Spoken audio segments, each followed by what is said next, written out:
Hello, good morning बच्चों। आज हम हिंदी सेकंड पढ़ेंगे। हिंदी सेकंड में हम 7 लेसन समशुद्ध भिन्नार्थक शब्द पेज नंबर 55 निकाल लिया सबने?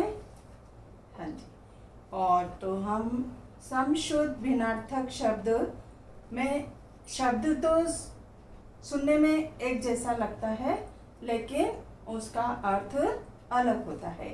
तो यहाँ पर देखिए पेज नंबर 55। हिंदी भाषा में कुछ शब्द ऐसे हैं जो सुनने अथवा पढ़ने में समान से लगते हैं, पर उनके अर्थों में दूर दूर तक कोई संबंध नहीं होता।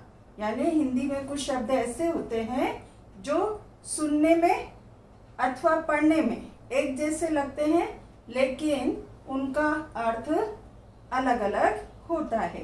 जैसे अन्य और अन्य, पढ़ना पढ़ना, बलि बलि और रक्त रिक्त सुनने में से एक से लगते हैं, पर अर्थ इनके क्या है? भिन्न है। अन्न का क्या है? अनाज, और अन्य का क्या है? कोई दूसरा। उसी तरह से पढ़ना पढ़ना यानी गिरा हुआ, और पढ़ना पढ़ाई करना। बलि बलिदान और बलि ताकतवर। और रक्त रक्त मीन्स क्या है? खून, और रिक्त मतलब खाली। समझ में आया? तो ऐसे शब्द, तो इसकी परिभाषा क्या होगी? ऐसे शब्द जो आकार तथा ध्वनि की दृष्टि से मिलते जुलते हैं, पर उनके अर्थ अलग होते हैं। क्या? ऐसे शब्द जो आकार तथा ध्वनि की दृष्टि से मिलते जुलते हैं, पर उनके अर्थ अलग होते हैं, समध्वनि भिन्नार्थक शब्द कहलाते हैं। जैसे अपेक्षा का तुलना और उपेक्षा का अनादर। तो यहाँ कुछ उदाहरण आगे हैं, तो कुछ आज पढ़ेंगे और कुछ कल पढ़ेंगे। तो आगे चलिए। यहाँ पहला उदाहरण है अचल। अचल मीन्स होता है पहाड़, अचला पृथ्वी। अब दूसरा है अवधि, एक निश्चित समय, और अवधि अवध की बोली, अवध की भाषा। तीसरा है अथक। अथक मीन्स बिना थके हुए, अकथ यानी वर्णन से परे। फोर्थ है अभय, यानी भय से रहित, यानी बिना डर के। उभय यानी दोनों। पांचवा है अन्याय, यानी न्याय के विरुद्ध, और अनन्याय यानी दूसरे दूसरे। 6 है अपेक्षा का तुलना और उपेक्षा का अनादर। 7 है अनल। अनल का है आग, और अनिल का है वायु। वायु मीन्स हवा। अगला है और मीन्स तरफ। इसमें एक मात्रा है, तो वो किसका आएगा? तरफ, उसकी तरफ। और है तथा।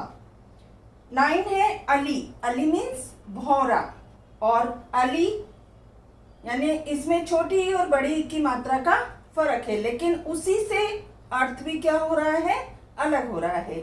और अली का है सखी। 10 है आसन। आसन बैठने के लिए वस्तु, यानी जो हम बैठते हैं तो आसन लगाते हैं, वो। आसन यानी निकट होना, पास होना। आसान, सरल। अगला है उपकार। उपकार मीन्स भलाई, अपकार बुराई। 12 है उपयुक्त, उचित, उपयुक्त, ऊपर दिया गया। 13 है अम्बा। अम्बा मीन्स माता, और अम्बु का है पानी। 14 है कुल। कुल का है वंश या जोड़, और कुल का है किनारा। अगला कृपण। कृपण मीन्स कंजूस, और कृपाण मीन्स तलवार, कटार।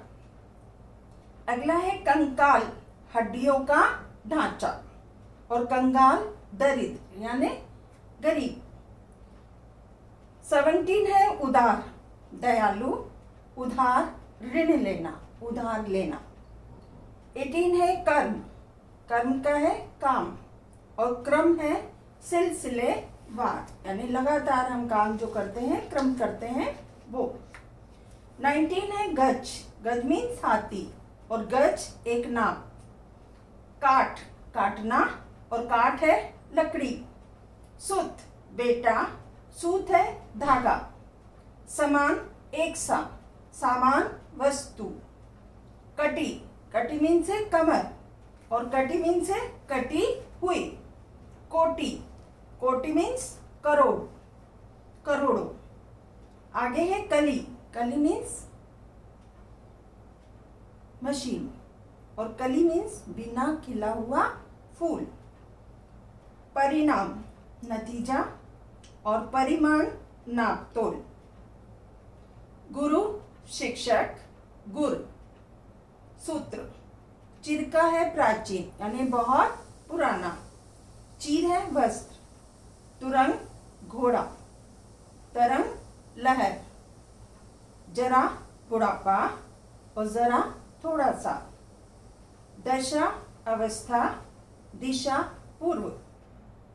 धेनु, गाय, और धनु, धनुष। धरा, पृथ्वी, यानी धरती। धारा, जल का प्रभाव। निधन, मृत्यु, और निर्धन, गरीब। नियत, निश्चित, और नियति, भाग्य। और पानी, जल, और पानी, हाथ। आज हम इतना पढ़ेंगे, बाकी कल पढ़ेंगे। तो आप लोग इसको एक बार और रिपीट करेंगे। क्या बताया है इसके अंदर, परिभाषा एक बार और देखिए। ऐसे शब्द जो आकार तथा ध्वनि की दृष्टि से मिलते जुलते हैं पर उनके अर्थ अलग होते हैं, समध्वनि भिन्नार्थक शब्द कहलाते हैं। तो ये शब्द तो एक जैसे लग रहे हैं, लेकिन इनका अर्थ अलग अलग है। तो इसकी बाकी जो एग्जाम्पल है वो हम